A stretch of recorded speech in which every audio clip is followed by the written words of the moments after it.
Сиз угуп жаткан Марал радиосу өз уктурларын түз ободо улантат. Алдыдагы 1 саат ичинде биз Айлампа программасы менен бирге болууга чакырабыз. Ошентип биз чоң ири саясий өнөктүктүн алдында турабыз, ал президенттик шайлоо.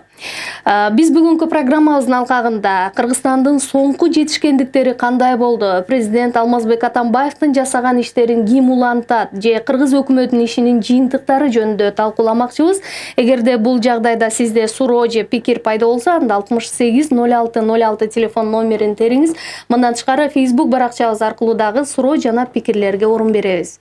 Студиянын меймандары менен тааныштырып өтөйүн. Алар экономист Абай Алымкулов, саламатсызбы? Ошондой эле Лихпром бирлигинин президенти Сапар Асанов, саламатсызбы? Студиябызга кош келипсиздер. Албетте, мына 2010-жылдан бери өлкөдө бир топ ири өзгөрүүлөр болгондугу белгилүү. 6 жыл көз ачып жумган менен өтүп кетти.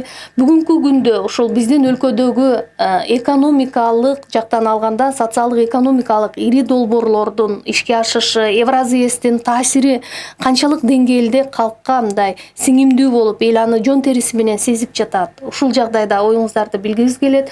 Алгач сөздү Абай мырза сизге берсек.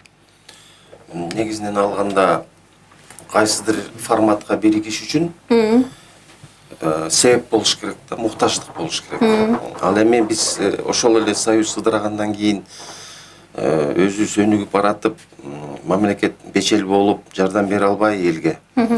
Башка кошуна мамлекеттерге караганда же ошол Россиянын мамлекеттерине караганда бизде мамлекет бечел болуп, эл өзүн көтөрүп, күчкө кирип, эптеп өзүнүн күнүн көрүп келген доордон басып өттүк да. Бул жалпы 2010-жылдан эмес, 2025 жылдан берки келаткан жылдар болуп атат да. Ал эми ошол учурдун ичинде башталышында тең тараган мамлекеттер ар түрдүү деңгээлде болуп калды да. Анан эми мамлекеттик форматтарда бириккенде мамлекет башчылар кандайдыр бир келишимдерге келип атканы менен бизнес тармагында караганда биздин бизнес кыйла такшалып калды. Анан кийин биз канча форматтарга кирдик. Мисалы үчүн ВТО форматына кирдик. Бул деген эркин соода жүргүзүү форматы. Бул азыр Евразиестикине кирип атабыз. ВСП плюска деп туруп Европа өзүнүн дарбазасын ачып атат. Ар бир формат бул өзүнүн рыногун ачып берет да. Рынок алмашуу деген сөз да. Биз өзүбүздүн базарыбызды ачып беребиз, силер өзүңөрдүкүн ачып бергиле деген сөз болуп атат. Муктаждыктын себеби бул жерде эмнеде болуп атат? Биздин такшалган бизнес өзүнүн күчүнө кирип, кыйла кирип, өзгөчө мына азыр Сапар мырза менин сөзүм бышыктап берсе керек, улантып. Тигүүчүлөр, шебер кыздарыбыз, алар деген муктаждык эмнеден болду? Бала чаканы багайын, үй бүлөмдү эптеп кармайын, күн жашоо өтүш керек деп, турмушту чечиш керек деген мааниде. Ошентип биз капитализмдин мындай басымдыгынан чыдап, туруп, бутузга туруп, эми такшалып калган кезибиз. Бул деген демократиянын бир өбөлгөсү. Себеби дегенде эл күчтүү болгондо мамлекет ого бетер ошо элди мындай элдин пикирине көңүл буруп өтүп калат. Эки бийликтин алмашканы дагы ошого себепкер да. Буга деген объективдүү, субъективдүү себептери болот. Бирок ошого карабастан биз биринчи учурда мисалы үчүн бир эле кишиге кул болуп калабызбы деген немеден баш тартып бизнес күчөп атат. Экинчи учурда болсо тынчтык керек деген мааниде. Мисалы үчүн 10-жылда баягы опурталдуу чоң окуяларга биз күбө болбодук. Ошол кезде эмне болсо болсун, бирок тынчтык болсун деген маани болуп атат. Анткени тынчтык болсо бара-бара бирден кантип болсо дагы маселелер чечилет деген сөз да. Бунун бардыгы саясий маселе, бирок анын негизи бул экономика. Экономика бышыктап, мамлекетке караганда бизде бизнес күчтүү болуп баратат. Ыдырап атканда, союз ыдырап атканда карагылачы, тиги мамлекеттерде үй салып атат, тиги мамлекет 9 этаж үй салып атат деп биз көз аччыбыз. Биздики талкалап атат, сатып атат деген баскычта өтүп кеттик тилекке каршы. Бирок азыр деле карасаңыз кыргыздар салып атат деди, бирок салып аткан үйлөр булар менчик болуп атат да. Демек, бөтөн ар бир бизнесте карап чыкканда ар кимиси уже такшалып калган бизнес болуп атат. Эми ошол бизнести ичинде бири-бирин кырылыштырбай, башка рынокты, башка бир чордонду ачып берсе, Бул деген чогуу, жалпы бул деген элди бириктирген дагы бир мындай көрүнүш болуп атат дагы. Ошол бизнес чогуу чыгып барып туруп эми башка рыноктарды жеңе билгенге даяр болуп калды деген бир көрүнүш болуп атат. Ушуга муктаждык болгон дагы бир өбөлгөлөр сырттан баягы санкциялар кирди деп Россияларды айтып атпайбы, чоң форматтагы көрүнүштөр. Ошол жалпы дүйнөлүк экономикада өзүбүздүн ордубузду ээлеп, өзүбүздүн ордубузду таап, ошол жерге бекемдеп, мекендеп дегендей отурукташып алганыбыз бул өзүбүздүн эмелерибиз. Кайсы артыкчылыктарыбыз бар? Биздики суу. Ошо суунун негизинде энергия чыгып, энергиянын негизинде биз кездемелерди, текстиль чыгарып атабыз. Азыр Сапар мырза айтат болуш керек. 1 килограмм кездемеде 6,4 киловатт энергия бар. Бул деген 6,5 куб суу. Ошол сууну биз энергия кылып, энергияны кездеменин ичине, кездемени анан кийин тигип экспортко жөнөтүүгө атпайбызбы? Бул деген бир көрүнүш. Ал мындан сырткары эт саткандарыбыз, илгертен берки келаткан курулуштар 1 килограмм этке мисалы үчүн 16 тонна суу керек. Баягы синаж, семирткич, синаж, тоют бардыгын эсептеп чыкканда 16 тонна суу керек да, мындай жалпы жонунан эсептегенде. Чочконун этине 20 тонна суу керек. Көрдүңүзбү? Ошолардын бардыгын алганда мындай сыртынан көрүнбөгөнү менен биздин артыкчылыгыбыз ушул болуп атат. Мамлекет өбөлгө түзгөнүнө жараша биздин бизнес аралга чыгып кетип атат да. Эми ошого бөгөт койбой, же ортодон чымчыбай, анычы жака буруп алып саап отурбай, ачык дарбазаны ачып берип, мындай багыт берип койгон бул жакшы көрүнүш деген ойдомун. Сапар мырза, айтыңызчы, мына Кыргызстанда ошол тигүү тармагы биз билебиз баягы экономикага абдан чоң салым кошуп келе жатат. Мына соңку дагы бир жакшы жагымдуу жаңылык, мына технополистин курулушу үчүн атайын жер аянты дагы бөлүнүп берилди да. Ушунун бардыгы биздин экономикага канчалык деңгээлде салым кошот?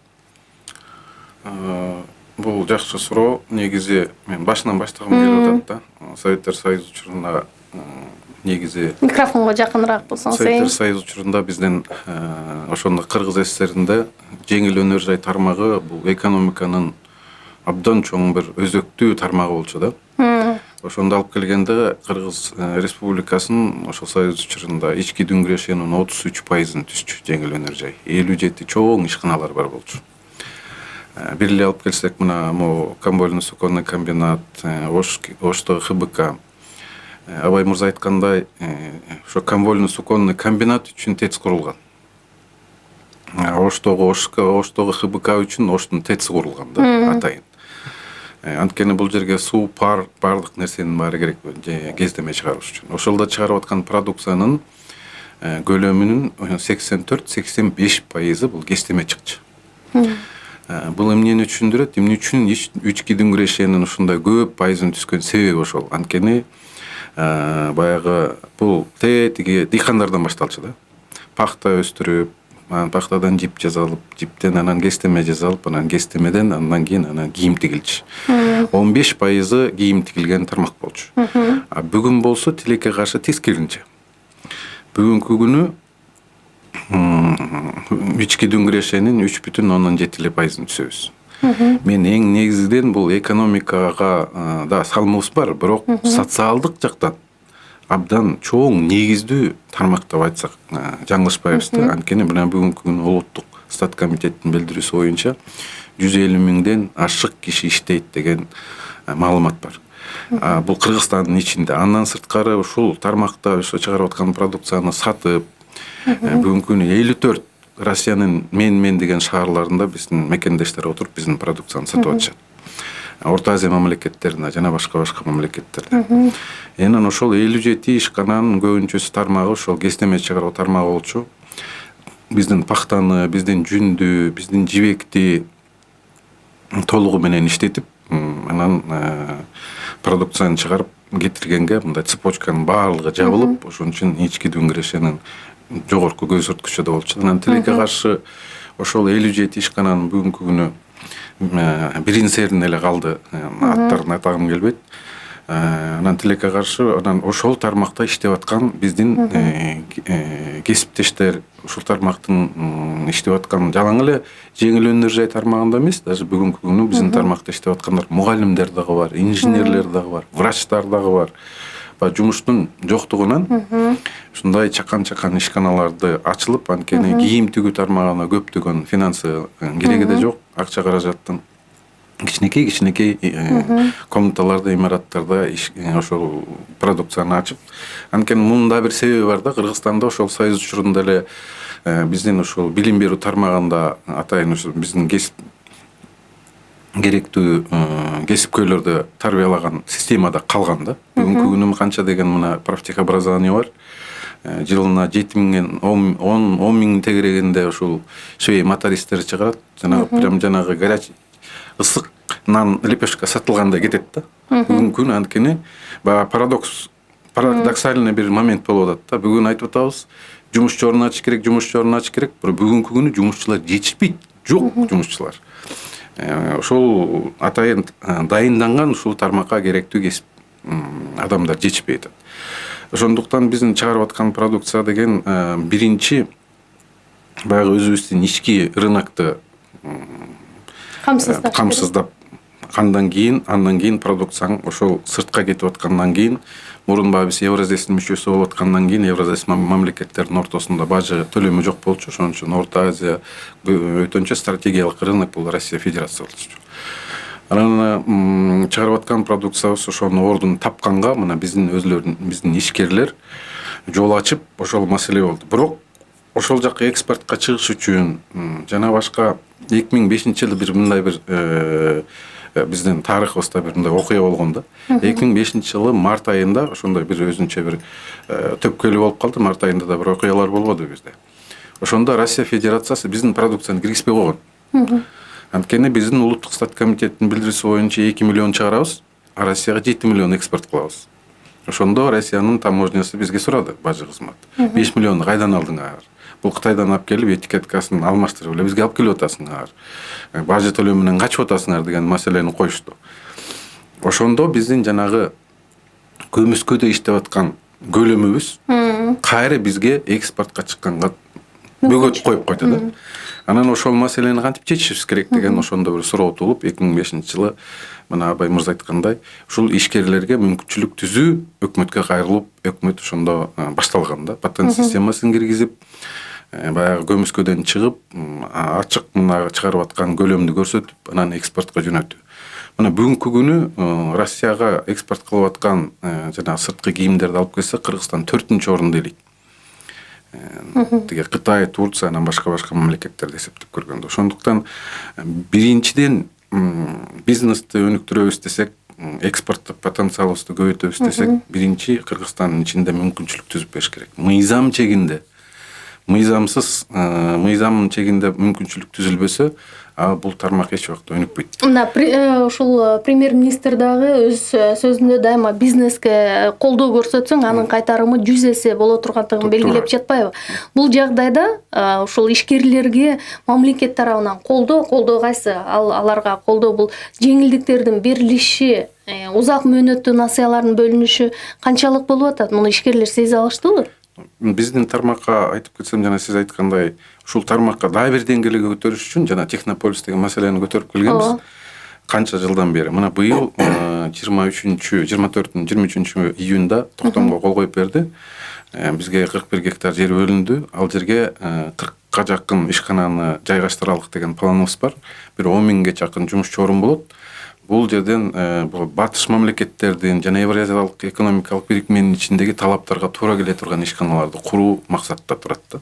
Экинчиден, мына жакында эле 4-июлда эле 272-чи токтом буйрукка кол коюлду. Бул болсо ушул жеңил өнөр жай тармагындагы ишкерлерди колдоо эсебинде жанагы жүгүрткөнгө акча алганга, жанагы жабдууларга акча алганга, жүгүрткөнгө 3 жылга, жабдууларга алганга 5 жылга 10% менен сом менен берилип атат да. Бул абдан жакшы чоң түрткү. Эгерде жанагы ошол акчаларды алып атканда өзүңдүн кепилдикке кое турган өзүңдүн баягы имараттарың жетишпесе, мамлекет дагы 50%-ын кепилдик фонд менен, гарантийный фонд менен коюп беребиз. Иштегиле, чыгаргыла продукцияны, экспортко чыгаргыла деген бир бүгүнкү күндө жакшы бир чечим кабыл алып, буйрукка кол коюлду. Бул сентябрдан тартып күчүнө кирет. Бир ишкана, бир физическое лицо 350 миллион сомго чейин алганга баягы мүмкүнчүлүк алынып атат да. Бул абдан жакшы бүгүнкү күнү бизнеске, ошол экспорттоо потенциалы көбөйткөнгө жакшы бир площадка, бир өбөлгө түзүлдү деп айтсам болот да. Абай мырза, кошумчаңыз. Ушул жакшы көрүнүш токтоп калабы деген коркунучта турам. Себеби азыр шайлоо болуп атпайбы? Шайлоо болуп атканда бул баягы ушул көрүнүш токтоп калышы ыктымал.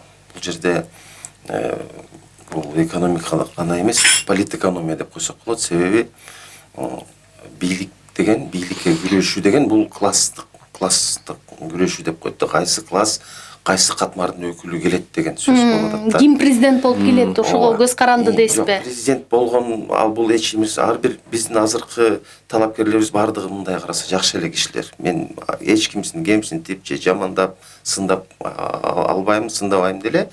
Бирок алар кайсыдыр бир катмардын өкүлү. Көбүнчөсүнөн бизнестин өкүлү болуп атат. Мамлекетчил жактан эки эле киши, аттарын айтпай эле коеюн, үгүттөгөндөй коеюн. Анан бул жерде азыркы жакшы деп санап аткан көрүнүшүбүздүн маанилүү нерсеси эртең бул токтоп калбаш үчүн мамлекетчил киши келиш керек дегени мындай бир себеби бар да. Азыр чордондорду ачып, рынокторду ачып, кепилсиздик фондунан каражатты берип, Кепилдик фондунан кредитти берип кылып атпайбы? Бул бардыгына тең чачып атат да, нурунчу өкмөт. Тең мүмкүнчүлүк. Ал эми бизнес катмарынан өкүлү келип калганда кандай болуп кетет деген кооптонуу бар. Бул бир. Экинчиси, азыр өкмөткө ишеним көбөйдү. Өкмөткө ишеним көбөйгөн жок, шек сана азайды. Өкмөткө эл дайыма шек санай берет. Буга чейин биз канча урдабайт экен деп шек санап отурсак, азыр дагы эмне кылып ийер экен, кана дагы эмне кылар экен деп уже кызыктар мындай футбол көргөндөй карап калдык да. Буга чейин мындай шек санап эле бул жерден бир нерсе жейди болуш керек, тигиш керек деп. Себеби буга чейинки эки бийлик адегенде киреше жагынан алып атты, кийинкисинде болсо чыгаша жагынан алып атты да, бюджеттерди бөлүп аткан эмес. Бул деле закон ченемдүү көрүнүш. Бирок азыркы акыркы көрүнүштө бардыгына тең ачып ийип, сен мага тиешең бар же сен менин досумсуң же мен менен чогуу окугансың деген жок дагы. Бул жакшы көрүнүш. Эми шайлоо болуп кетсе, кайсы катмар келсе ошого эме болот да. Мен мисалы үчүн чоң бизнести алганда Россияда кандай эбегейсиз чоң бизнестер бар, фамилияларын айтпай эле коеюн. А мамлекетчил киши келип калды, көрдүңүзбү, бардыгына тең ачып койду. Олигархтар ойной албай калды, пикири эске алынат. Бирок алар эметпей баарына тең жасап калды да, мамиле жасап калды деп коеюн. Ушул жерге көңүл буруп эметсек, анткени азыркы жакшы деп чыгып келаткан күнүбүз эртең кайра булут каптап, кайра тескери кетпейли деген коркунучта. Биз программабызды улантабыз. Студиянын номери 68 06 06. Эми бизде Facebook'та бир топ суроолор келиптир, ошолорго да жооп алсак. Угарман кайрылган экен. Жакшы ойду айттыңар дейт. Кепилдик фондунун түзүлүшү абдан жакшы. Мамлекет кепилдик берип, каражатты мамлекет өзү көзөмөлдөйт дейт. Бир жагдай жөнүндө пикириңерди билгим келип атат. Ар бир областка өзүнчө бир өнүгүү долбоорун иштеп чыгыш керек. Азыркы өкмөт муну жакшы баштады көрүнөт. Эми ошол ишти улантуу зарылчылыгы барбы деп кайрылган. Абай мырза. Кепилдик фондулары боюнча кепилдиктин кызматы үчүн кепилдик фонд, кепилдик деги эле эки мыйзам менен караштырат да. Бул граждандык деп коет, жарандык мыйзам менен. Көбүнчөсү Европа континенти, Евразия континенти граждандык мыйзам менен иштешет. Гражданское право деп коет да. Анан банк системасында банковское право деп коет. Бирок эгерде мындай чеберчилик менен жакшы меме жасаса, экөөнү бириктирип иштетсе болот. Айырмасы эмне? Кредитти биз 7, 10, 15% жогору беребиз. А кепилдик фондуку 1,5-3%. Көрдүңүзбү? Анан банктардын өзүнүн даражалары бар. 2А, 3А, ББ деген. Ошол даражасы канчалык жакшы болсо, ошончолук ишеним көп пайда болот дагы. Акча ойнобой, ишеним пайда болуп, товарлар жүргүлө баштайт. Бул экинчи жагы. Үчүнчүсү өнүгүү программалары боюнча. Бизде элеттин өнүгүү программасы боюнча эки орган бар. Минэконом менен Гамсумо деп коет. Ошо жергиликтүү өз алдынча башкаруу агенттиги. Минэкономдун саясат жүргүзүү озыйпасы Минэконом жүргүзөт да, элетте кайсы элет кандай өнүгүш керек деген. Бул боюнча мартта концепция кабыл алынбадыбы? 20 шаар боюнча. Ал эми элеттин өзүндө ошол программаларды өнүктүрүү боюнча жардам берүү, бул деген Гамсумонун өз алдынча башкаруу агенттигинин вазыйфасы. Булчу. Анан азыр мен билишим боюнча дегенде чек-аралаш райондордон баштайлы деп туруп бул жүрүш башталды. Кече жакында паспорттар 2009-жылдан бери токтоп калган паспорттар токтоп калды эле, азыр кайра жүргүзүлө баштады. Кайсы элетте эмне бар? Анан нормага тиешелүү көппү, азбы, айырмасы канча, жетеби, жетишпейби деп эми катуураак кыйкырып койгон кишиге эмес, мыйзам чегинде, эсеп негизинде жетишпеген кап вложениялар бюджеттен кетип атат да. Бул дагы жакшы көрүнүш. Анан бюджеттен канча акча төксөң, ошончолук тез кайра түшө баштайт. Налог аркылуучу оборот тездейт да, мындайча. Жүгүртүү тездеп коет. Ооба. Ошол элеттин ичиндеги эметкен, бул деген ошол жердеги МСОнун жетекчилеринин мындай эмесинен да, мындай десем, деңгээлинен да. Ошол Кудай буйрса, эгерде ар бир элеттин өзүнүн өзгөчөлүгү болсо, мисалы үчүн көлгө барып пахта эге албайсың. Бирок ошол эле пахтаны мисалы үчүн Кара Суу районуна, Жакшынакай, Араван району менен чогуу бириктирип туруп өндүрүп ийсек, анда баягы цепочка деп атпайсызбы, ошону менен келтирип кездемек чейин такып койсок, айырмасы мындай: пахтанын чийке пахта $400. Анан кийин аттырылып уже волокно кылгандан кийин $800 болуп атат. 1200-ге чейин. Анан жипке кирип койгондо $2000 болуп атат. А биз 1 тонна продукцияны $16.000 сатып атабыз. Ошол айырманы $400 менен $16.000 айырмасын биз кездеме кезинде $9.000 сатып алып атпайбыз сырттанчы. Мына азыр Токмокто курулду. Токмокто курулган соң, демек $9.000 менен $16.000 айырмасы $7.000 үйдө калып атпайбы? Туурабы? Ошол үйдө калган акчадан $2.000 нары бери кылсак, сыртка чыккан биздин чеберлер, кыздарыбыз, швейниктерибиз уже кадимкидей атаандашып, кадимкидей жеңе билет да. Бул деген ар бир продукция сыртка чыгып, алган кишинин чөнтөгүнөн акчаны алып, кайра бизге алып келет деген. Же бул экспорттук мүмкүнчүлүктүн кеңейиши? Экспорттун мааниси мындай. Элдер бая экспорт деп ойлойт. Эгерде экспорт болбосо, эки кыргыз отуруп алып бири-бири менен содалашып отурат деген. Дегеним, бул суроону эгерде биз чогуу бир рынокко басып кирсек, анда бул деген чоң казат, кыргызча айтканда. Түшүнүктүү. Анда ошол жактагы бай базардагы, түшүнүңүздөр, чоң байлардын акчасын биз тартып алдык деген сөз. Албетте. Эми Кыргызстанда Сапар мырза багы экспорттук мүмкүнчүлүк кеңейе баштадымы? Буга чейинки жылдарга салыштырмалуу алда канча азыркы өкмөт башчынын учурунда бир топ өстү деген маалыматтар билинип жатат да. Ушул көрүнүштү же ушул ийгиликти түздөн түз тигүү тармак өзү сезе алдыбы? Сезе алды, анткени буга чейин баягы продукциябызды өткөрө албай атабыз деген кыйынчылыктар дагы болуп келген да, туурабы? Бул эми баягы муну башкача түшүндүрүш керек да. Баягы өсүш деген бул былтыркы жылдын менен быйылкы жылдын салыштырганда ошондо баранча пайыз өстү деп айтылып келет да.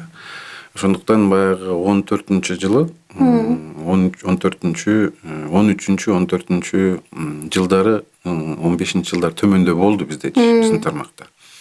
Ал маселе эмнеден болду? Баягы көбүнчөсү эле ошол учурда айтып калышты эксперттер же болбосо башка өкмөттүн адамдары. Бул биз Евразия мамлекетине, бирикмесине киргенден кийин тартып эле төмөндөп кетти деп. Жок, бул баа доллардын өсүп кеткен. Анткени биздин продукция деген мындай, баягы рынокалык экономиканын баягы тажрыйбасы, өзүнүн тарыхы мындай да. Чыгарып аткан продукцияңды эгерде эл сатып алса, элге керек болсо өндүрүш чыгарат. Элге керек жок болсо өндүрүш чыгарбайт да. Анан биз баардыгын 90-95% экспортко кетирип атсак, Россия мамлекетинде дүйнөлүк эле кризис болуп атса, биздин продукцияны эч ким сатып албаса, значит, ылдыйт, төмөндөйт. Анан баягы курс дагы башкача болуп өзгөрүп кетти. Рубль долларга, рубль сомго, мына ошонун эсебинен бир 1-2 жылдай мындай бир кыйынчылык болду. Бирок былтыркы жылдын экинчи жарымынан тартып кичине өйдө өсүш байкалып, мына бүгүнкү күнү муну бир эле нерседен биздин айткан сөзүбүздү бирден тастыктап койсо болот да. Эгерде ар бир каналдан, телевизорлордон карасаңар, требуется Швеция, биздин ишибиз жакшы жүрүп атат.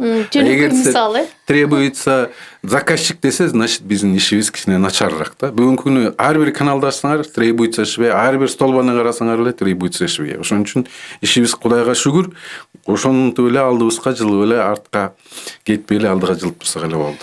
Азыр дагы угарман байланышта көрүнөт. Угалы, саламатсызбы? Саламатсыздар. Мен тиги сапарымыздагы суроо берейин дедим элем.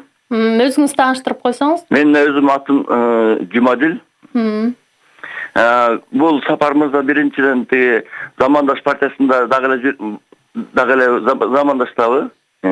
Жок, эми бул азыр темага байланыштуу суроону берсеңиздер. Ошо темага байланыштуу тема эми. Биз Сапар мырзанын бейнесин талкуулап жаткан жокпуз да, темага байланыштуу. Анан бул немени качан куруп баштамай болдуңар? Жанагы Элекпромдун немелеринчи жер бөлүнүп берди. Технополис боюнча. Технополисту бири ошону качан курат? Ошол курулмайынча бул негизи Шве өнүкпөйт да. Ал майда чүйдө болуп ошо менен жүрө беришет. Рахмат сурооңузга. Туура суроо.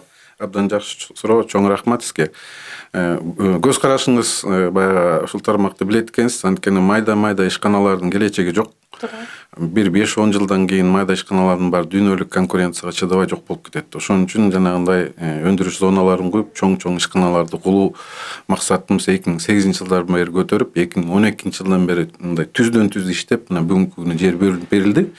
Эми Кудайга шүгүр, Кудай буйрса мына көчө эле бизде чоң жыйын болду. Ошо катышуучулар, ошол жерге 40 ишкананы, бүгүнкү күнү 44 ишкана курабыз деген өзүнүн максатын билдирип, бүгүнкү күнү топтоп атабыз.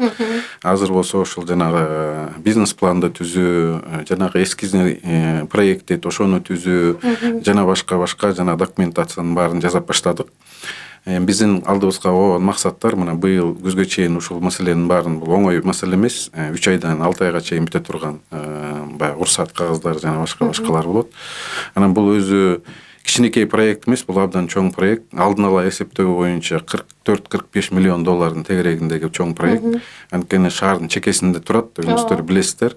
Бүгүнкү күнү бизде ошо биздин эле ички дүйнөбүздө кадрлар бир жерге токтобой эле көрүнгөн жакка секирип аткан маселеси да бар. Мына ошону токтотуун боюнча ошол бир жерде бир өзүнчө бир комплексте чоң өндүрүш зонасы болуш үчүн ал жерге жатаканасынан бери ойлонушубуз керек. Ошон үчүн жатакана 5000 кишиге жатакана маселесин да чечип, өзүнчө бир чоң комплекс маселени чечелик деген алдыбызга максат бар. Ошонун баарын бүтүрүп, анан финансовый институттар менен сүйлөшүп, жастын асты менен куруп баштасак, бир 3 жыл ичинде куруп бүтөбүз деген алдыбызга максат бар.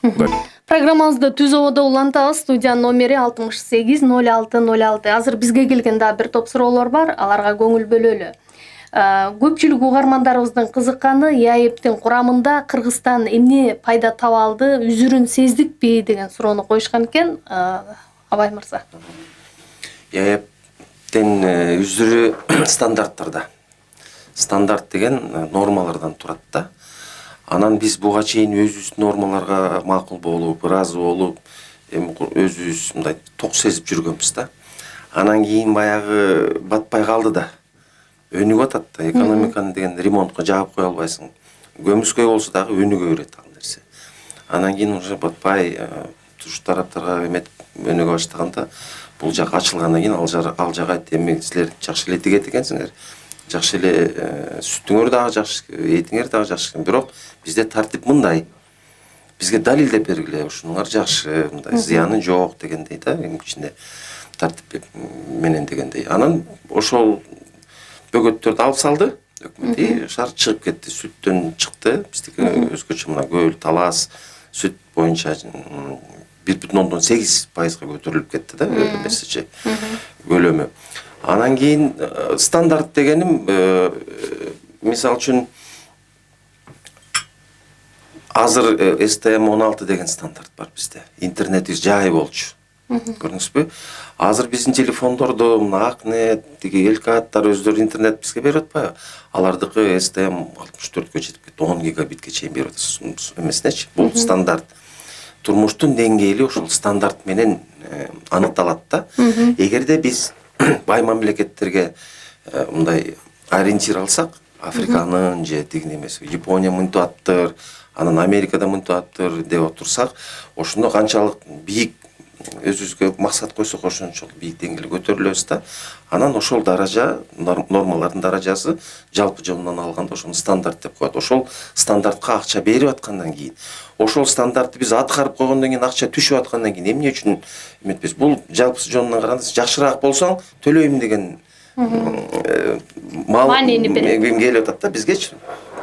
Биз мейли макулбуз деп атабыз. Андан жакшы болсоң, мисалы үчүн Европанын талабынан жооп бере турган болсоң, бергиле биз алабыз деп атат. Демек биз Европанын деңгээлине чейин жакшы болсок, жолдон баратып эле ЕАЭПтин мамлекеттеринен Казакстан болобу, Россия, Беларусьтан деле таштап кете беребиз товарыбыздычы.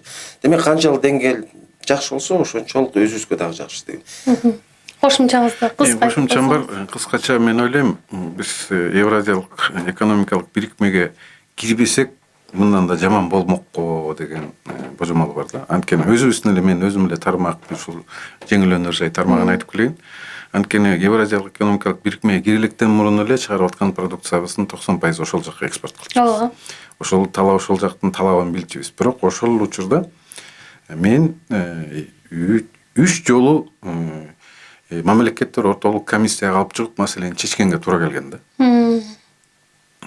Премьер-министрлердин деңгээлине алып чыгып, ошол комиссияга киргизип, Россиядан комиссия түзүп, Кыргызстандан комиссия түзүп, 8 комиссия келген ошондо.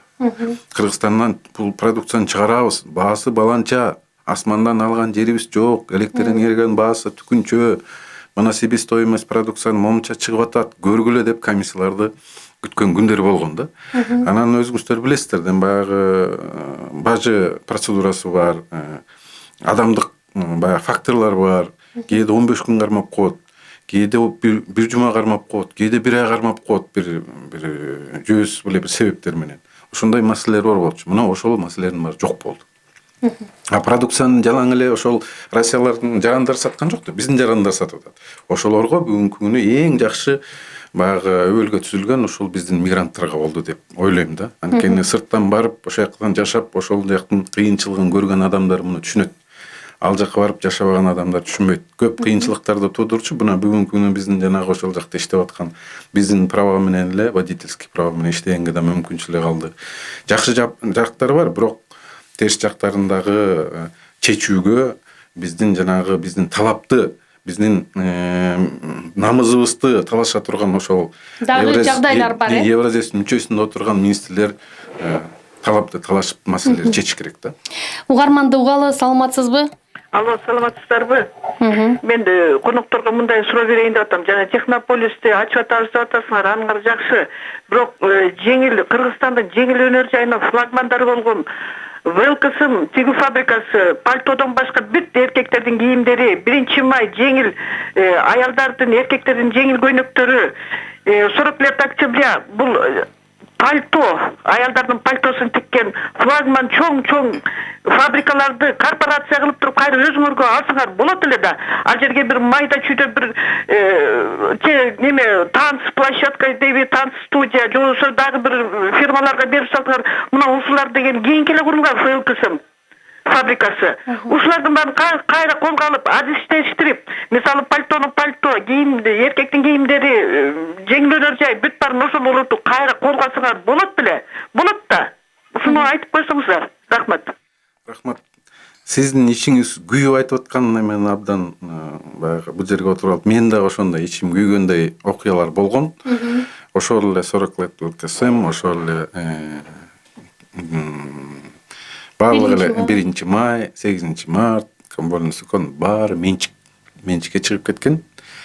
Ошол ишкананын ичине кирсеңер, ишканалардын ичине кирсеңер, иштикке жок. Бүгүнкү күнү 40 лет октября дегенин ордунда детский мир турат. Жана башкаларды айткым деле келбейт.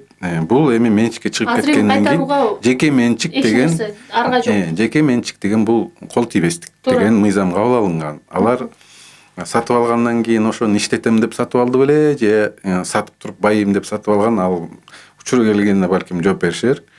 Азыркы күнү эмне үчүн биз жаңы куруп аткан себебибиз ошол да. Анткени деген мына 57 ишкана бар эле, бүгүнкү күнү 57 ишкана тең жеке менчикке чыгып кеткен. Ошондуктан токтоп калган ишканаларды биз, например, кайра алганга мүмкүнчүлүгүбүз жок. Ал башка тармакка, башка нерсеге өзгөрүп кеткен. Ошон үчүн кээ бирде мен ойлойм да, ал мында эле аракетин көргөнбүз. 2008-жылы, 2009-жылы кайрылганбыз. Бизге токтоп турган, иштебей турган имараттарды берсеңер бир ошонун ичине бир кооперация кылсак, жана эжеке айтканда ушинтип кайра жандандырсак дегенбиз. Бүгүнкү күнү жана сиз эжеке айтып аткан ишканалардын ичинде эчтеке жок бүгүнкү күнү. Жабдуулар жок. Ошон үчүн баягы заман деген ордунда турбайт да, технология да ордунда турбайт. Убакыт сайын жаңы технология келет. Ошондуктан бүгүнкү күнү эскини ремонт кылгандан көрөкчө жаңы курганда бир четти туура да. Ошон үчүн шаардын ичинде жер табылган жок. Эми аны айта албайбыз. Ошон үчүн шаардын чекесинде ушундай заманбап дүйнө жүзүндө жана экономикасынын социалдык жагын сүйрөп кеткен, именно жеңил өнөр жай тармагын өнүккөн мамлекеттердин тарыхын изилдеп көрсөк, мына ушундай биринчи өзүнчө бир стихийный бир өзүнчө өнүгүү болгон экен, кичинекей бизге окшопчу. Анан бир учурга келгенден кийин мамлекет өндүрүш зоналарын куруп туруп, анан дагы бир деңгээлге көтөрүлгөн да. Бул дүйнөлүк жанагы сетевой торговля деп коет, жана башка маселелер бар. Ошолорго чыгыш үчүн алардын жанагы Абай мырза айткандай биринчи талаптарына туура келиш керек. Өндүрүштөн башталыш керек. Ошол кестеменин талабы туура болуш керек. Ошондо гана сенин продукцияң ошол деңгээлге чыгат. Мына ошол жолду биз баягы Американы ойлоп чыгарган жерибиз жок. Ошол тарыхты карадык дагы, ошол жол менен өнүкпөсөк, биздин келечек жок деген маселе менен бүгүнкү күнү ошондой жаңы өндүрүштөрдү курганга кандайса айтсам башка жолубуз калбады да. Ошон үчүн мына бүгүнкү күнү мен бир эле нерсени анткени ушул Технополистин, Технопарктын башын көтөрүп келаткан ошо биздин ассоциация болчу. Канча жылдан бери ушуну айтып келгенбиз. Мына азыр мына ушул маселе чечилгенде биз абдан кубанычтабыз да. Эми муну ишке ашырыш оңой олтоң иш эмес. Буга деген канча деген каражат керек. Анын кайсы институттар бар. Жанагындай кепилдик фонд менен жана мамлекет эгерде бүгүнкү күнү бизге жардам кылып, ошол эле көп маселелер бар да, ошолорду чечкенге жардам берилсе, муну ишке ашырсак, бул жөн эле башталышы деп ойлойм да. Башталышы. Анткени мына бүгүнкү күнү биздин ассоциацияда 761 ишкана кирет. Ошонун 108-и Ошто, 35-и Жалал Абадта. Бүгүнкү күнү мына Ош областында деле, Ошто деле ушундай башын бириктирип өндүрүш зона курганга мукташтыкка да келет абыз да. Мына бул жерден башталса, андан кийин дагы алдыга жылышыбыз керек. Ошол учурда жана Абай мырза айткандай, эч убакта биз өзүбүздүн жанагы кестемелерди иштетип чыгарбасак, келечекте дагы бир күмөн саноолор пайда болот да. Сырттан кестеме келбей алса токтодук да. Бүттү, жок деген эсепте. Ошон үчүн биздин жана пахтаны иштетип чыгаруу, мына Кудайга шүгүр, былтыр Транстекстиль деп токмокко ачылды. Ошого окшогон ишканаларды жандандырып, биздин жибекти жандандырып, биздин эгерде жүндү кайра иштетип чыгарып эле ошондон жип чыгарып, анан кестемелер чыгара турган ишканалар иштеп баштаса, анда эл жүндү дагы өткөргөнгө, жүндү да көбөйткөнгө аракетин кылат да. Ошон үчүн бул жерде буну комплекс түрдө карап, келечекке мындай кадам шилтешибиз керек. Бизде суроолор абдан көп болуп атат. Бардыгына жооп алууга аракет кылалык. Дагы угарман кайрылат. Соңку учурдан баштап эле таза коом деп калды бийлик дейт. Бүгүнкү күндө ошо эл электрондук тейлөөгө өтсө эле бардыгы өзгөрүп кетерине ишеним артса болобу деп кайрылган Абай мырза. Таза коомдун мындай демилгечиси өкмөт болуп атат. Анан объективдүү караганда электрондук система, IT технологиялар бул өзүнөн өзү эле өнүгүп келаткан нерсе. Бул демилге кечикпей эртерээк чыгалы деген көрүнүш. Анткени заманга жараша кадам шилтеш керек болуп атат. Бирок бул мамлекеттин демилгеси экенин туура түшүнүп, биз дагы жеке менчик бизнес дагы өзү кыймылдаш керек да, мамлекет эмне кылар экен деп карап койбойчу. Себеби биз азыр ИАЭПке кирдик, тияка кирдик деп айтып атпайбызбы? Таза коом сыяктуу проектлер бул деген электрондук чордонго, электрондук чөйрөгө чыгуу деген бул башкача мейкиндик да. Ошол жерден дагы биз өзүнүн ордубузду таба билишибиз керек. Мисалы үчүн Индия жылына 24 миллиардтан каржылайт. Скандинав мамлекеттери Linux сыяктуу Windows'тон сырткары ачык код деп коет, ошондой системаларды киргизди. Көрдүңүзбү? 30 жылдан бери баягы DOS деген ордуна Norton келди, Norton кийин Windows келди деп келатабыз. Азыр эбегей сиз чоң түрдүү сиз операцион Android кирди, мына телефондордун ичиндеги системалар башкача, браузерлер өзгөрүлүп атат. Чоң ичинде ушул электрониканын ичинде эле тармактар өзүнөн өзү өнүгүп келатат дагы. Биз кыргыздар ошонун ичинде келечекте мына жакынкы 5-10 жылдык келечектин ичинде биз өзүнүн ордубузду таба билишибиз керек.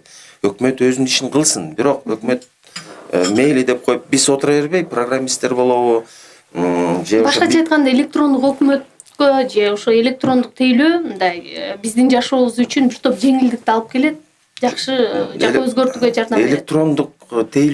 Электрондук тейлөө өзүнөн өзү кирип келе бербейт. Электрондук тейлөөнү Ал жагы ал процедуранын баары түшүнүктүү, бирок эмне жардам бере алат? Ошого эле жооп берсеңиз. азыр жок, сиз түшүнө албайсыз. Эгерде биз азыр электрондук тейлөөнү өзүбүздүн электронщиктерге негиздебесек, биз сырттан алып калабыз.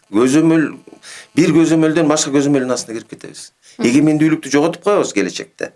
Канчадыр жакшы шарт түзүп бербейли, ошо жакшы шарт аркылуу биз өзүбүздүн базаларды, фамилияларыбызды, маалыматтарыбызды башка бирөөлөргө алдырып ийебиз. Түшүнүп атасызбы? Бул жерде эки жагдай бар бул маселенинчи. Жакшы жагы туура, ыкчам. Азыр деген электрондун ылдамдыгынан башка ылдамдык жок. Күндүн нуру эле болбосо оптика волоконный система деген да башкаруу жагы. Бирок бул инновация катары адамдын санын азайтып ийет. Ал бошогон мамлекеттик кызматкерлер каяка барат? Аларды ойлош керек дегендей да. Бирок негизинен айтканда бул деген жалпы өнүгүү болуш керек да, жалпы электроникалык өнүгүү, бизнес болуш керек. Азыртан баштап биз мугалимдерге билим берүү системасына мектептерден баштап коддорду бериш керек. HTML мындай жазылат, C++ мындай жазылат. Анан Microsoft'тор тилдер келгенде мамлекет кадимкидей аларга айтыш керек, шарт коюш керек. Сен биздин системага мооларын киргизгенден кийин, демек сен деген могу коддорду бизге ачып беришиң деген талаптарды коюш керек аларга дагычы. Google мисалы үчүн почтасын бардыгын берип атабы? Кечирип коесуң, азыркы заманда биз өзүбүздүн жарандарыбыздын почтасын өзүбүз дагы тейлешибиз керек, кам көрүшүбүз керек деп туруп, биздин дагы атайын кызматтар аларга талап коюш керек. Силер деген биздин мындай кат алышууну окуп коюп, анан кийин бир жерден кымчып койгондой кылып турупчу. Бул жөнүндө көп талкуулар жүрүп атпайбы? Кийинки угарманды угуп саламатсызбы? Угуп атабыз сизди. Саламатсызбы? Угуп атабыз. Мен силер айта берейин. Айта бериңиз. Мен Швея ассоциациясынан сурап келдим эле. Силер Евразист деп эле тыш койлоп, ички рынокты ойлобой калды такыр. Биз 56-60-62 кийген размерлер жок магазиндерден, костюм таба албайбыз. Мурун деген полнота, размер, эмелер жанакы рост, анан тиги деген учетип этчиле. Азыр эң эле чоң размери 56, кайсы магазинге барсаң ошо 60 деп продавец на тебе натягивает. Же курсагы батпайт, же жеги батпайт, жанагы эстрада ырчылардай болуп, тыртайып күлгүн астынан күлкүн келет дейсең. Ушул 56 размерди самый потолок кылып коюшту. Ой, биз андан чоңдор бар да, 60, 62, 58 дегендер бар. Рахмат, кыска жооп берип койсоңуз. Бул маселе билбейм барбы жокпу. Эгерде ошондой маселелер болсо бизге кайрылсаңыздар болот. Ассоциацияга биздин балким ошол именно ушул атайын баягы Россияга деле бул Кыргызстанга деле чыгарган продукция ишканалары бар. Чоң размерлер деген атайын. Ошондой ишканаларга кайрылыш керек да. Анткени баары эле бир стандарт менен иштешет да. Бирок чоң размерлер деген атайын ишканалар бар. Эгерде бизге кайрылсаңыздар, жеке телефон номериңизди берип койсоңуз, ассоциация 0700 54 92 29. Ошого чалсаңыздар, биз жардам беребиз. Бул эми жеке жагдайдагы суроо экен, байланышка чыгып жооп алыңыз. Дагы бир маселе бул мына бүгүнкү күндө биздин бюджетибиз өзүңүздөр билесиздер, өнүгүү бюджет эмес, баягы социалдык багыттагы бюджет болуп атат. Көбүрөөк каражат ошол секторго жумшалып кетип атат да. Угармандар ушул жагдайды кызыгып атат. Мына мамлекет дейт, мугалимдерге билим берүү, анан саламаттык сактоо системасынан акчаны аябайбыз деп эле келатат. Бирок анын таасирин биз сезе албай жатабыз дейт да. Бүгүнкү күндө эгерде кийинки президент ушул жагдайды эске алабы деп кайрылган экен. Бүгүнкү көйгөй кандай сиздин оюңуз боюнча? Менин угушум боюнча азыр бюджеттик системадан билим берүү эле тармагына 36 миллиардка көтөрүлдү каржысычы. Деги эле буга чейин биз 13-чү орундарда болчубуз, 11-орунга чыктык деп атат каржылоо жагынан. Бул дагы бир жагы. Социалдык тармакка мурун 2,5 миллион болчу, азыр 5,4 миллиард бөлдүк деп атат өкмөт. Бунун кандай эмеси бар? Бизде деген 1 миллиондой жаш кишилерибиз, жаш балдарыбыз, жаш жарандарыбыз чыгып кетти. Ошол 1 миллион чыгып кеткенде башка калып калган халкка салыштырмалуу мындай оорчулук көбөйөт да бюджеттикичи. Көрдүңүзбү? Бечелерээк, карыраак, мындайча айтканда, оорукчаныраактар калып калат да мындай. Эмгекке жарамдуу калып сыртка чыгат. Ошолорду тейлеш үчүн бюджетке нагрузка болот. Бунун жакшы жагы бар, жаман жагы бар, бирок мамлекеттин, өкмөттүн озуйпасы бул жерде акчаны кармабай тезирээк чыгарып иш. Эгерде ошол 36 миллиард чыгып кеткен болсо, эгерде ошол 5,4 миллиард каржылаган болсо, социалдык тармактагы эл эмне кылат? Ал муктаждыгын барып эле дүкөнгө коротот да. Күнүмдүк эмесине кетет да, ошол выручка менен кайра налог болуп кайра кирет да. Бул оборот күчөп кетет деген сөз. Экинчи жагы бердик деп отуруп анан кийин натыйжасы кайда деген болгону, бул деген бизде бир мамлекетте бир мыйзам. Демек, ошол бир мамлекетте бир мыйзам аркылуу бир шартта кандайдыр атаандаштык негизинде кайсыдыр мектептен отличниктер көбүрөөк чыгып атат. Кайсыдыр мектепте азыраак болот. Демек, ошол жердеги мугалимдин усулдары, ыкмалары жакшыраак экен деген белгиси дагы ошолорго көңүл буруш керек. Эмне үчүн бардыгынын шарты тең болуп отурганда бул жакта мындай болот. Бул мамлекеттин эле акчасын айтып атам мен. Ал эми ата-эне деген кошо каржылап атпайбы? Бизде 1,5 миллиондой окуучуга, 1,2 миллиондой окуучуга ата-энесин алганда 3 миллиондой киши аралашат могу эмеге билим берүү системасында тиешеси бар деген сөз да. Анан 76 миң мугалим бар. Ошолордун деген эмне үчүн бул мектеп жакшыраак, эмне үчүн бул мектеп жаманыраак деген. Где-то бир менин билишимче 10-жылга чейин билим берүү тармагы олимпиадалардан дагы баш тартып жүргөн күндөр болгон да. Азыр болсо кайра көңүл буруп, бул жакшыраак экендигинде кече президент эле жакшы окугандарга белек берип атпайбы, белгилепчи.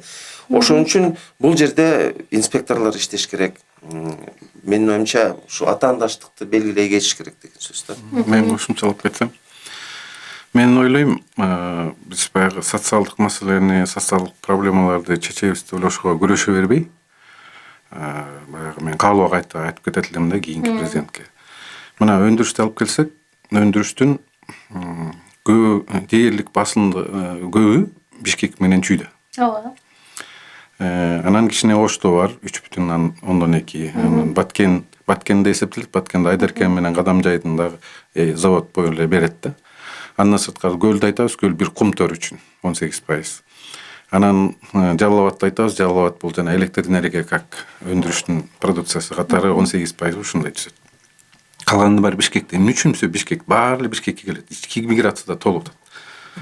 Ошол Талас бүгүнкү күнү 0,7%, Нарын 1%. Өндүрүш фактически жок да. Элдин баары жумуш иштеп эле жайында керек болсо. Ички миграция аябай күчтүү. Жайында 3 айга швей алып иштейин, балдарымды мектепке дайындап келип иштеп кетишет. Туурабы? Эмне кылыш керек?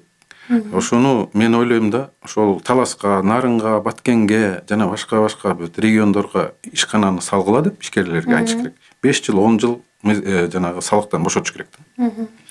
Социалдык отчисление кыласың, местный бюджетке төлөйсүң, башка салыктан бошотуп салсаң, ошондо ошол жактагы 5 жыл, 10 жылдын ичинде, 5 жылдын ичинде өзүн актайт да 5 жылда бир деңгээлге чыгат, андан кийин бул ошол ишкерлер, ошол ишканалар анан ошол жергиликтүү социалдык маселелерди чечип баштайт. Жолун курат, садигин курат, айлыгын көбөйтөт, жана айлыгы көбөйткөндөн кийин алган айыл ошол эле магазинде барат да, Бишкекке келип соода кылбайт да. Ошол регион өнүгүп баштайт да. Антпесек болбойт. Аны ошону айтсаң, кээ бирлер айтат, мынча налогто жоготуп коебуз. Ал жок нерсени азыр эсептегенин эмне кереги бар? Биринчи ошол мүмкүнчүлүк түшкө. Бул деген баягы дүйнөлүк тарых. Көп мамлекеттер ушундай жолго түшкөн да. Мына бүгүнкү күнү ошондо ким кетип атат Россияга жумуш иштеп? Тиги жердин биздин бүт Кыргызстандын булуң бурчундагы айылдык жигиттер кетип атат. Жумушка бүгүнкү күнү күчү толуп тургандар. Жумуш жок болсо кетет, айла жок да. Үй семьясын багыш керек, өзүнүн жанын багыш керек. Биз миграцияны только ушинтип токтото алабыз да. Анан социалдык маселелерге көңүл бөлө бергенде, мындан майнап чыкпайт. Ошон үчүн ишканаларга кайра иштетип чыгаруу тармагын, ишканаларды көбөйтсөк, ошол ишканалар социалдык маселелерди чечет. Дагы угарман сурап атат да, азыр кыргыз өкмөтүнүн соңку 1 жыл ичиндеги ишине кандай баа берүүгө болот дейт. Абай мырза, сиз экономист катары экономикалык жагдайын алганда, мисалы биздеги макроэкономикалык көрсөткүчтөрдү мындай сереп салганда өзгөрүү барбы? Ооба. Биз 10 жылдан бери бир нече өкмөттү алмаштырып атык жетекчилерин. Азыркы учурда ошол эле курамын алганда, ошол эле фракциялардын өкүлдөрү отурат министерстволордо. Бирок ошол машинени иштете билгенде болот да. Буга чейинки өкмөттөр деле экспорт ачыбысы болмок. Регламенттерди кечирээк киргиздиң деген сөздүн астында калбай мурунураак кылып койсо болмок. Азыр кечээки күндү издегенсип чуркап баягы лабораторияларды издебей ошондо баштап койсок болмок. Көптөгөн убакыт өтүп кетти. Анан ар бир жетекчинин, ар бир өкмөттүн өзүнүн деңгээлине жараша маселелер болот экен. Бүгүнкү чечилип аткан маселелерди салыштырсак, башка мурунку өкмөттөрдүн, мен 10 жылдан беркин айтайын. Султан Ибраимовдун тиш бели коюл дегендей. Бүгүнкү чечип аткан деңгээл, маселелердин деңгээли мурдагыларга караганда кыйла жогору болуп атат. Себеби биз экспорт деген сөздү жүргүзө баштадык. Мурун экспорт болбосо, биз бир кыргыз башка кыргыздын эсебинен байып калмакпыз да.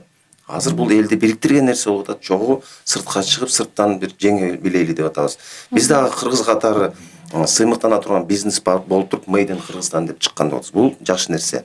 Экинчиси, киреше жагы боюнча, фонддор боюнча, фонддун акчасын тигинтип алып кетиптир, мынтип алып кетиптир деп аңдып отурчубуз. Азыр бардыгын ачып берди. Бизнес план түзүп же ал дегенге эметкендей болуп атат да. Мамлекеттик гарантияларды катып алып бирден берчү мурун.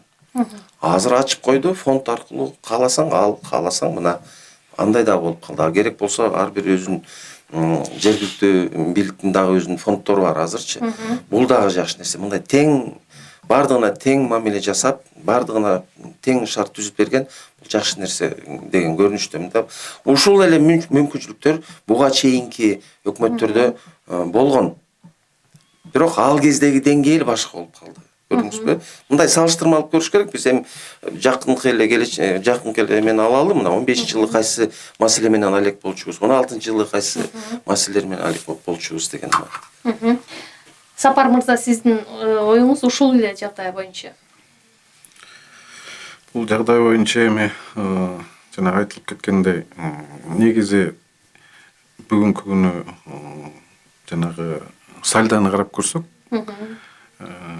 Кыргызстанга кирип аткан продукциялардын көлөмү 5 миллиард 200 миллион доллар, экспортко чыгып аткан 1 миллиард 800 миллион доллар. Ушун менен эле биздин экономикабыздын, биздин жанагы тармагыбызды баардык нерсени эле айтып койсо болот да. Анткени бизге продукциялар келип, бизден акчалар чыгып кетип атат да.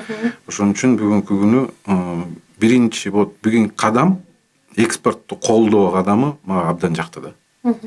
Ачык эле сөз, абдан жакты.